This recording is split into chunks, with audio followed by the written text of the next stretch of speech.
ماہ رمضان ہم پر پتہ ہے کتنی بڑی مہربانی کی گئی ہے، ثواب بڑھا دیا۔ کتنا ثواب بڑھا؟ حدیثوں میں مضمون ملتا ہے کہ رمضان میں نفل کا ثواب فرض کے برابر، فرض کا ثواب 70 گنا کر دیا جاتا ہے۔ رمضان میں روزہ دار کا سونا بھی عبادت ہے۔ رمضان میں روزہ دار کے منہ سے افطار سے پہلے جو بو آتی ہے وہ اللہ کے نزدیک مشک کی خوشبو سے زیادہ بہتر ہے۔ رمضان کی پہلی رات جب آتی ہے اللہ اس امت پر نظر رحمت فرماتا ہے، اور اللہ جس پر نظر رحمت فرمائے اسے کبھی عذاب نہ دے گا۔ رمضان میں روزانہ افطار کے وقت 10 لاکھ گناہگار جہنم سے آزاد کر دیے جاتے ہیں۔ کیسے پیکج ہے؟ اچھا، رمضان میں جب جمعے کا دن آتا ہے، یعنی جمعرات کی مغرب سے جمعہ کی مغرب تک ہر گھڑی 10 لاکھ بخشے جاتے ہیں۔ وہ تو وارے نہیں آ رہے ہیں نا ساری زندگی میں، اور آپ دعا کرتے ہیں یا اللہ ہماری پکار سن لے، ہماری دعا سن لے۔ رمضان کی راتوں میں فرشتہ آواز لگاتا ہے کوئی مانگنے والا کہ اس کی دعا قبول کر لی جائے، ہے کوئی توبہ کا طلبگار اس کی توبہ قبول کی جائے۔ مگر سچ بتاؤ اس اسکیم سے کتنے لوگ فائدہ اٹھاتا؟ پھر رمضان کا پہلا عشرہ عشرہ رحمت، دوسرا عشرہ عشرہ مغفرت، آخری عشرہ جہنم سے آزادی کا عشرہ، آخری عشرے میں 5 طاق راتوں میں ایک رات وہ جسے لیلۃ القدر کہا گیا، 1000 مہینوں سے بہتر رات۔ اللہ اکبر، کتنی مہربانی کی اللہ نے ہم پر، یعنی ہر وہ سامان کر دیا گیا کہ میرا بندہ بخشا جائے۔ مگر سچ بتاؤ جو اس میں بھی نہ بخشا گیا، جو اس میں بھی غفلت کر لے تو اس کا کیا بنے گا؟ نہیں، پلیز اس آفر کو ضائع مت کرنا۔ دیکھیں ہمیں نہیں پتا پھر رمضان ملے نہ ملے۔ پچھلے سال کئی لوگ تھے جو ہمارے ساتھ تھے، اس سال نہیں ہے، کیا پتا اگلے سال ہم رمضان میں نہ ہو، ہمارے بارے میں باتیں ہوں کہ یار ہمارے ساتھ تھا ہمارا بھائی، اب نہیں ہے۔ تو اس رمضان کو غنیمت جاننا ہے، اپنی زندگی میں تبدیلی لائیں۔ زندگی پڑی ہے کھانے گھومنے پھرنے کمانے کے لیے، لوگ رمضان میں پیسے کمانے کی پلاننگ کرتے ہیں، نہیں، ساری زندگی پڑی ہے یار یہ کام کرنے کے لیے۔ اس مہینے میں عبادت، اللہ کو راضی کرنا ہے، اتنے گناہ ہیں اتنی خطائیں، اب تو توبہ کرنی ہے نا۔ رمضان میں نمازیں پڑھوں اور عبادتیں کروں۔ رمضان میں نیت کریں کہ ساری نمازیں باجماعت پڑھیں اور پوری تراویح پڑھیں۔ ہاں یہ بڑی گڑبڑ ہو گئی ہے آج کل، لوگ تراویح میں ڈنڈی مارنے لگ گئے ہیں۔ ایک تو ٹرینڈ آ گیا 3 روزہ تراویح، 5 روزہ تراویح، 7 روزہ تراویح۔ ٹھیک ہے اگر آپ 3 روزہ 5 روزہ پڑھ رہے ہیں، لیکن اس کا مطلب یہ نہیں کہ اس کے بعد باقی تراویح معاف ہو گئی ہے۔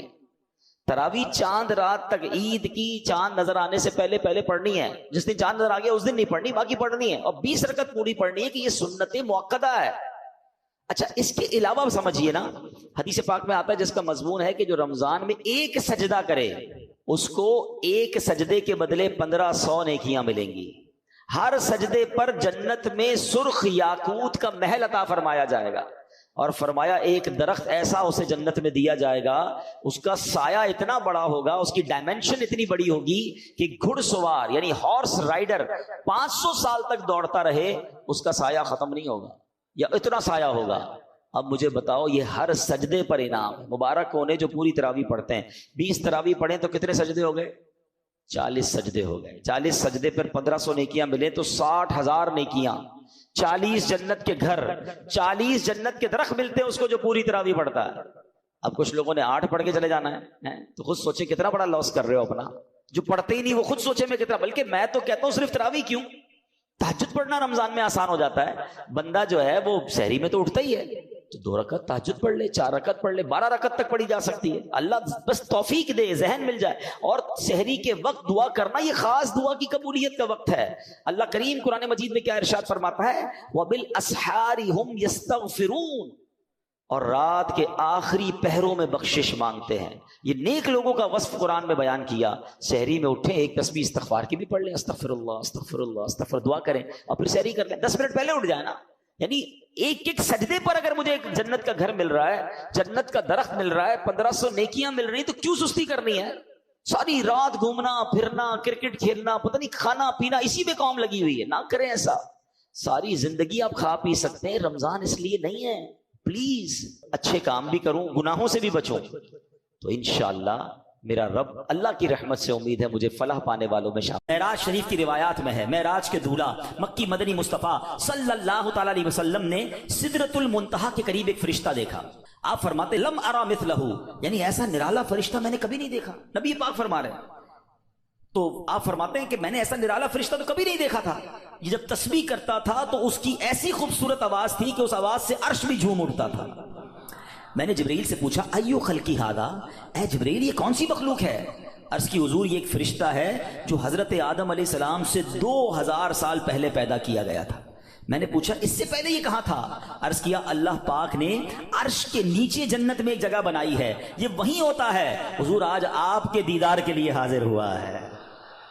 کیا شان ہے میرے آقا کی، ہر کوئی فدا ہے بن دیکھے، دیدار کا عالم کیا ہوگا. ارے فرشتہ بھی میرے آقا کے دیدار کا تمنائی ہے. جبریل امین کہتے حضور آج آپ کے دیدار کے لیے حاضر ہوا ہے. مکی مدنی سلطان صلی اللہ تعالی علیہ وسلم فرماتے ہیں اب نبی پاک علیہ الصلوۃ والسلام نے اس فرشتے سے ایک بڑا کمال کا سوال کیا. ذرا سنیے گا، آپ کا ایمان تازہ ہو جائے گا. پیارے آقا علیہ الصلوۃ والسلام نے اس فرشتے کو سلام کیا تو وہ اللہ پاک کی تسبیح میں مصروف تھا، اسے سلام سنائی نہ دیا. اب جبریل امین نے اسے کہا ھذا محمد صلی اللہ علیہ وسلم، یہ محبوب خدا جناب رسول اللہ صلی اللہ علیہ وسلم ہیں. جب اس نے سنا تو خوشی سے اپنے 2 سبز پر پھیلائے. یہ اتنے بڑے پر تھے جنہوں نے آسمانوں اور زمین کو گھیر لیا. اب اس نے مجھے نبی پاک فرماتے ہیں مجھ سے گلے ملنے کی سعادت حاصل کی، ادب سے بوسہ بھی دیا. پھر عرض کی یا رسول اللہ صلی اللہ تعالی علیہ وسلم آپ کے لیے گڈ نیوز ہے، آپ کے لیے خوشخبری ہے کہ اللہ پاک نے ماہ رمضان کے صدقے آپ کی امت کی بخشش فرما دی. اس فرشتے نے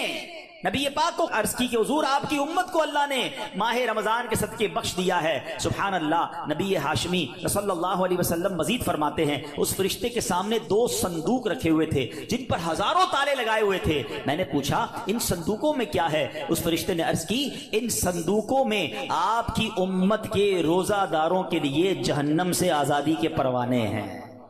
آئے ہائے، ہماری مغفرت کا انتظام پہلے ہی رب نے فرما دیا ہے. کاش ہم ماہ رمضان کے قدردار بن جائیں. اے گناہ گاروں تمہاری سمجھ لو بات بن آئی ہے، عاصیوں کی مغفرت کا لے کر آیا ہے پیام. جھوم جاؤ مجرموں رمضان ماہ غفران ہے. بھائیوں بہنوں کرو سب نیکیوں پر نیکیاں، پڑ گئے دوزخ پہ تالے قید میں شیطان ہے. اللہ اکبر. تو اے میرے پیارے اسلامی بھائیوں یہ اس قدر مبارک مہینہ ہے کہ اللہ کریم اس مہینے میں رحمتوں اور برکتوں کے دروازے کھول دیتا ہے. اس مہینے میں مغفرتوں کے انتظام ہو گئے ہیں. اللہ کرے کہ ہم ماہ رمضان کی قدر کرنے والے بن جائیں. رب عز و جل قرآن مجید میں اس ماہ مبارک کے بارے میں فرماتا ہے. ماہ رمضان کی آپ اہمیت کا اندازہ اس بات سے بھی لگائیں کہ پورے قرآن میں صرف ایک ہی مہینے کا ذکر ہے، اور وہ مہینہ کون سا ہے؟ وہ مہینہ ماہ رمضان ہے. اللہ قرآن میں فرماتا ہے بسم اللہ الرحمن الرحیم شہر رمضان الذی انزل فیہ القرآن ھدی للناس وبینات من الھدی والفرقان فمن شہد منکم الشہر فلیصم. ترجمہ کنز العرفان. رمضان کا مہینہ ہے جس میں قرآن نازل کیا گیا، جو لوگوں کے لیے ہدایت اور رہنمائی ہے اور فیصلے کی روشن باتوں پر مشتمل ہے. تو تم میں جو کوئی یہ مہینہ پائے تو ضرور اس کے روزے رکھے. سبحان اللہ. اے میرے پیارے اسلامی بھائیوں رمضان کا مہینہ کیا خوبصورت فرمایا کہ جو اس مہینے کو پائے وہ روزے رکھے. پیارے اسلامی بھائیوں رمضان المبارک کی شان کیسی ہے؟ جس کو بھی رمضان ملتا ہے نا اس کو گویا لاٹری لگتی ہے. میں آپ کے واقعہ سناتا ہوں، بہت امیزنگ واقعہ ہے. پیارے آقا علیہ السلام کی بارگاہ میں بڑے صحابی ہیں، بلند مرتبہ صحابی ہیں، حضرت طلحہ بن عبید اللہ رضی اللہ تعالیٰ فرماتے ہیں کہ ایک مرتبہ 2 شخص نبی پاک کی بارگاہ میں ایک ساتھ آئے. دونوں نے کلمہ پڑھا، صحابی ہونے کا درجہ حاصل کر لیا، بڑے نیک اور پرہیزگار تھے، اور ان میں سے ایک عبادت اور ریاضت میں بہت زیادہ محنت کرتے تھے. جو زیادہ عبادت گزار تھے یہ ایک مرتبہ ایک غزوے میں شریک ہوئے اور شہید ہو گئے. جہاد میں گئے اور شہید ہو گئے، اور 1 سال بعد دوسرے جو صحابی تھے ان کا بھی انتقال ہو گیا. ٹھیک ہے. حضرت طلحہ فرماتے ہیں ان دونوں کے دنیا سے جانے کے بعد ایک رات میں نے خواب میں دیکھتا ہوں کہ میں جنت کے دروازے پر کھڑا ہوں، یہ دونوں صحابی رسول اللہ موجود ہیں. اتنے میں جنت کے اندر سے کوئی باہر آیا، وہ صحابی جن کا انتقال 1 سال بعد ہوا تھا انہیں لے کر جنت میں چلا گیا. تھوڑی دیر کے بعد دوبارہ وہ فرشتہ آیا اور جو صحابی 1 سال پہلے شہید ہوئے تھے ان کو بعد میں جنت میں لے کر گیا. اب بات سمجھ آ رہی ہے؟ جو شہید ہوئے زیادہ عبادت کرتے تھے وہ بعد میں جنت میں گئے، اور جو 1 سال بعد جن کا انتقال ہوا جو اتنی عبادت نہیں کرتے تھے مگر وہ جنت میں پہلے چلے گئے. اچھا کمال دیکھو صحابہ کرام علیہ رضوان کا کہ جو بھی خواب دیکھتے تھے، جو بھی ذہنوں میں سوال ہوتا تھا ڈائریکٹلی نبی پاک علیہ السلام کی بارگاہ میں آ جاتے. ان کے پاس کیسی نعمت موجود تھی کہ اس کا مسئلے کا حل تو نبی پاک نے کرنا ہے. کہا حضور یہ کیا ماجرا ہے؟ شہید وہ ہوئے، عبادت بھی زیادہ کرتے تھے، جنت میں وہ بعد میں جا رہے ہیں. جن کا انتقال بعد میں ہوا حضور وہ پہلے جا رہے ہیں جنت میں. اللہ اکبر. تو نبی پاک علیہ الصلوۃ والسلام نے کیا خوبصورت جواب دیا. فرمایا یہ دوسرے صحابی 1 سال زیادہ زندہ نہیں رہے؟ کہا جی حضور یہ تو 1 سال زیادہ زندہ رہے. تو فرمایا کیا 1 سال زیادہ زندہ رہنے والے نے 1 سال پہلے شہید ہونے والے سے زیادہ روزے نہیں رکھے 1 سال؟ فرمایا ہاں روزے تو رکھے. تو نبی پاک نے پوچھا کیا اس 1 سال بعد والے نے سجدے زیادہ نہیں کیے؟ عرض کیا جی حضور سجدے بھی زیادہ کیے. تو نبی پاک نے فرمایا بس اسی وجہ سے ان دونوں کے درمیان زمین و آسمان کا فرق ہے. بات سمجھ آ رہی ہے؟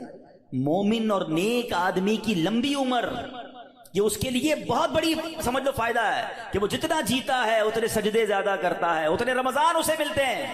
یاد رکھیے گا بندہ نیک ہو اور عمر طویل ہو تو اس کے وارے نہیں آ رہے ہیں، لیکن اگر بندہ گناہ گار ہے اس کی عمر بڑی ہو جائے تو وہ تو مارا گیا نا. اس کی تو روز نماز قضا ہو رہی ہے، اس کے رمضان کے روزے بھی قضا ہو رہے ہیں، وہ روز جھوٹ بول رہا ہے، وہ روز حرام کما رہا ہے، تو اس کا تو گناہوں کا میٹر جاری ہے نا. یہ لوگ بڑی عمر کی جو دعا کرتے ہیں نا بڑی اچھی نعمت ہے یہ، لیکن اللہ سے ہمیشہ یہ دعا کریں کہ مولا نیکیوں والی طویل عمر عطا فرما، عافیت والی طویل عمر عطا فرما. تو پتہ چلا کہ پھر رمضان آ رہا ہے میری بخشش کروانے، پھر رمضان آ رہا ہے میرے نامہ اعمال میں. تو پتہ چلا کہ ماہ رمضان یہ ہمارے لیے بہت بڑا احسان ہے. اللہ خیر سے رمضان عطا کر دے، اس کو ضائع نہ ہونے دینا، اس کو خوب نیکیوں میں گزارنا.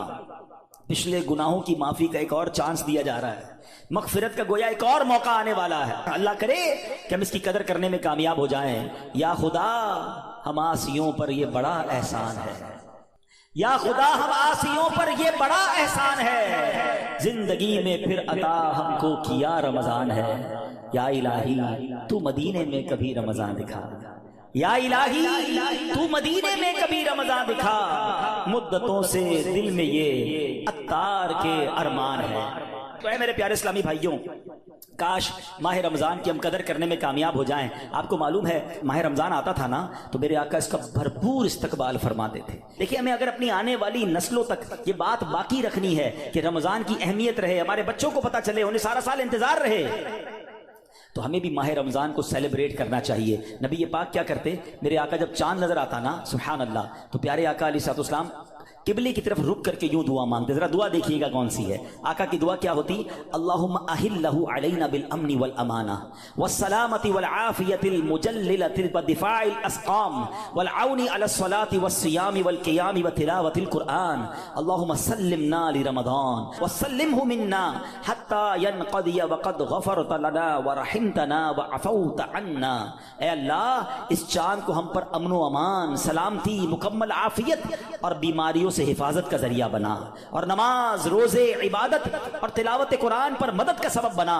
اے رب کریم ہمیں رمضان کی وجہ سے سلامتی عطا فرما، یعنی اسے ہمارے لیے سلامتی والا بنا اور اسے ہم سے سلامتی عطا فرما، یہاں تک کہ جب یہ رخصت ہو تو تیری مغفرت و رحمت اور عفو درگزر ہمارا یقینی مقدر بن چکا ہو. سبحان اللہ. تو پتہ چلا رمضان مبارک کی آمد پر خوشخبریاں دینا، لوگوں کو مبارکباد دینا یہ اچھا کام ہے. انشاءاللہ اگر ہم رمضان کی آمد کی خوشی بنائیں گے اللہ کی رحمت جوش میں آئے اور کاش ہم جنت کے حقدار بن جائیں. مگر ایک احتیاط اس میں کرنی ہے، جب بھی رمضان آتا ہے نا تو ایک بڑا عجیب سا میسج وائرل ہوتا ہے. کیا وائرل ہوتا ہے؟ حدیث پاک میں ہے کہ جس نے سب سے پہلے آمد رمضان کی مبارک دی اس کے لیے جنت واجب ہو جاتی ہے. ایسی کوئی حدیث ہمارے آقا مکی مدنی مصطفیٰ صلی اللہ تعالی علیہ وسلم سے ثابت نہیں ہے، نہ ہی رمضان کے بارے میں نہ ہی کسی مبارک مہینے کے بارے میں. ایسے جھوٹے میسیجز کو آگے بڑھانا نہیں چاہیے. جو بھی آپ کو میسج بھیجے اس کو محبت کے ساتھ سمجھائیں کہ ایسی کوئی حدیث نہیں ہے. حدیث پاک ذرا غور سے سن لیں. جو ہر میسج آگے فارورڈ کر دیتے ہیں نا، پہلے چیک تو کریں یہ حدیث ہے بھی کہ نہیں. ہم کہیں جھوٹی حدیث یا جھوٹی بات پھیلانے کا سبب تو نہیں بن رہے. حدیث پاک سنیے گا، من کذب علی متعمدا فلیتبوأ مقعدہ من النار. آقا فرماتے جس نے مجھ پر جان بوجھ کر جھوٹ باندھا، مثلا نبی پاک علیہ الصلوۃ والسلام نے کوئی بات فرمائی نہیں تھی اور یہ کہہ دیا کہ پیارے آقا علیہ الصلوۃ والسلام کی حدیث ہے، تو ایسا بندہ اپنا ٹھکانہ جہنم میں بنا لے. تو بالکل بھی اور لوگ اچھا یہ تو عجیب ہے نا، کہیں بیٹھے اللہ قرآن میں یہ فرماتا ہے بھائی، قرآن میں آیا ہے، کدھر آیا ہے بھائی یہ اس کو بھی نہیں پتا ہے. حدیث میں یہ بات آئی ہے، بھائی کون سی حدیث کس کتاب ہے پتہ کچھ نہیں ہے، اپنی طرف سے بولی جا رہے ہیں. بھائی کس نے کہا ہے آپ کو؟ قرآن میں آیا ہے، حدیث میں آیا ہے، آپ کو جب پتہ نہیں ہے، آپ کو یاد نہیں. اتنا سخت معاملہ ہے، نبی پاک کی طرف جھوٹ باندھنا ہے. آقا نے کیا فرمایا؟ اپنا ٹھکانہ جہنم بنایا. تو آپ کہہ دیں میں نے کہیں پڑھا ہے ہو سکتا ہے میں نے کہیں سنا ہے قرآن اور حدیث کی بات کرتے تو لرزہ آ جانا چاہیے. ایک زبر زیر پیش کا ہم فرق نہیں کر سکتے قرآن میں. اور جناب اللہ نے قرآن میں یہ فرمایا, تم کو نہیں پتا قرآن میں یہ ہے, بحث کریں گے اور قرآن کو بیچ میں لے آئیں گے. یہ ہماری خواتین بھی بہت کرتی ہیں. تو مہربانی کر کے اس سے توبہ کریں, اور ان معاملات میں جب تک آپ کے سامنے, آپ دیکھیں آج کروڑوں لوگوں کی تقدیریں بدلنے والے, لاکھوں ہزاروں حافظ اور عالم بنانے والی شخصیت امیر اہل سنت, نہ جانے کتنی ہزاروں ان کو حدیثیں یاد ہوں گی, کتنی روایتیں اور آیتیں یاد ہیں, مگر آج بھی آپ مدنی مذاکرے میں دیکھیں یہ کیوں, یہ ہماری تربیت کے لیے کہ وہ پہلے قرآن کی کوئی آیت پڑھنی ہے تو لکھا ہوا سامنے لاتے ہیں, حدیث پڑھنی ہے تو پورا پڑھ کے سناتے ہیں, تاکہ ایگزیکٹلی وہی لفظ لوگوں کے سامنے جائے جو نبی پاک کے دہان مبارک سے نکلا ہے. تو ہماری آپ کی جرت نہیں ہونی چاہیے کہ حدیث میں اپنی طرف سے حاشیے لگائیں, اپنی طرف سے معاذ اللہ قرآن پاک کے بارے میں. بعض اوقات تو یہ بات ایمانیات پر آ جائے گی اگر اپنی طرف سے کوئی بات ایڈیشن کر رہا ہے, تو بڑے احتیاط کی حاجت ہے. البتہ ماہ رمضان ایک اور خوبصورت آیت سنیے گا, اس میں قرآن پاک نے جو ہم پر رمضان کے روزے فرض کیے گئے نا, اس کا ریزن بیان کیا. یعنی ہماری شریعت ہم سے چاہتی کیا ہے, روزے تو ہم برسوں سے رکھ رہے ہیں, بچپن سے روزے رکھ رہے ہیں, کئی ایسے یہاں ایسے ہوں گے, لیکن اس روزے سے میں حاصل کیا کرنا ہے. قرآن کیا فرماتا ہے سنو, اللہ قرآن میں فرماتا ہے یا ایھا الذین آمنوا کتب علیکم الصیام کما کتب علی الذین من قبلکم, اے ایمان والو تم پر روزے فرض کیے گئے جیسے تم سے پہلے لوگوں پر فرض کیے گئے تھے, مگر آگے ریزن بتایا گیا کیوں کیے گئے, لعلکم تتقون. قرآن کہتا ہے تاکہ تم پرہیزگار بن جاؤ.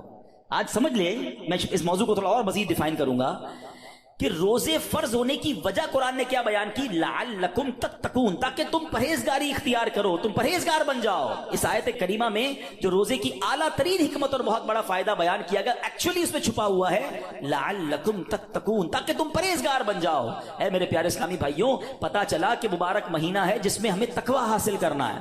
آپ نے علماء کرام کا بیان سنا ہوگا, وہ بعض علماء کہتے ہیں الحمدللہ رب العالمین والعاقبۃ للمتقین. اس کا معنی پتہ ہے, یقین کریں کبھی کبھی خطبہ ہی ہلا دیتا ہے. یہ جملہ اگر سمجھ آ جائے نا کہ تمام تعریفیں اس رب کے لیے ہیں جو عالمین کا رب ہے, والعاقبۃ للمتقین, جو آخرت ہے نا, جو بعد والی زندگی ہے وہ ہے ہی متقین کے لیے. تو ہم کدھر جائیں گے اگر ہم متقیوں میں نہیں ہیں, تو پھر ہمارا کیا بنے گا. اب ذرا غور کیجئے, تقوی یہ بڑی کمال کی نعمت ہے, آسان نہیں ہے, مگر سبحان اللہ رمضان کا روزہ جو ہے وہ ہمیں متقی بنانے آیا ہے. قرآن کہتا بھی یہی ہے لعلکم تتقون, تاکہ تم پرہیزگار بن جاؤ, متقی بن جاؤ. سبحان اللہ, تقوی کتنی بڑی دولت ہے.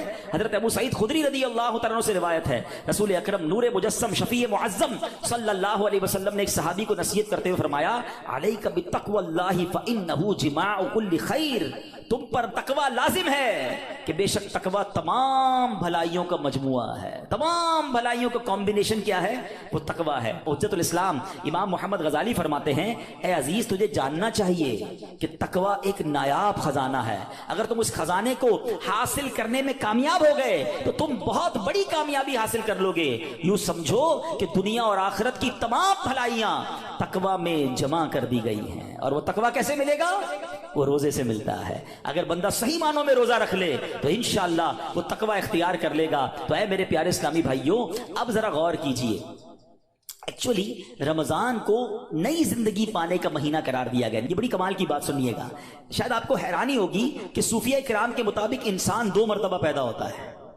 ہر انسان, صوفیہ کرام کہتے ہیں 2 مرتبہ پیدا ہوتا ہے. پہلی ولادت تو وہ مشہور ہے جب ہم دنیا میں آئے, کوئی 30 سال پہلے آیا, کوئی 40 سال, ڈیٹ آف برتھ ڈے بناتے ہیں نا, وہ تو پہلی ولادت ہے. فرمایا دوسری ولادت وہ ہوتی ہے کہ جب بندہ دل کی پاکیزگی حاصل کر لیتا ہے, جب بندہ باطنی بیماریوں سے, حرص, لالچ, ہوس, دنیا کی محبت, تکبر, خود پسندی سے اپنے آپ کو پاک کر لیتا ہے, یہ اس کی دوسری ولادت ہوتی ہے. یعنی زندگی میں ایک موقع ملتا ہے بدلنے کا, ٹرن اراؤنڈ ہونے کا, اپنے آپ کو سدھارنے کا, سچی توبہ کرنے کا. ایک بار پھر رمضان آ رہا ہے, آؤ دوبارہ جی لیتے ہیں, آؤ دوبارہ بدل جاتے ہیں, آؤ اپنے رب سے دوستی کر لیتے ہیں. جو زندگی گزری ہمیں سب کو معلوم ہے کیسی گزری, کیوں نہ یہ رمضان اپنے آپ کو بدلنے کا مہینہ بنا دیں. اللہ نے پھر موقع دے دیا ہے. اے میرے پیارے اسلامی بھائیو, اس بات کو اس طرح سمجھیے, ایک بزرگ بڑی عمر کے تھے, ان کی عمر 60 یا 70 سال تھی, بال بھی سفید تھے. کسی نے کہا حضور آپ کی عمر کتنی ہے؟ کہتے 4 سال. حضور کیوں مذاق کر رہے ہیں, اتنی بڑی عمر ہے, آپ کے تو اپنے پوتے پوتیاں ہوں گی, آپ کہہ رہے ہیں 4 سال عمر ہے. کہتے ہیں بات یہ ہے کہ عمر تو بہت زیادہ ہے, بس توبہ کیے ہوئے 4 سال ہی ہوئے ہیں, اللہ سے دوستی کیے ہوئے 4 ہی سال ہوئے ہیں, باقی زندگی تو کھیلوں میں, گناہوں میں گزار دی ہے. اب آپ سنبھالیں تو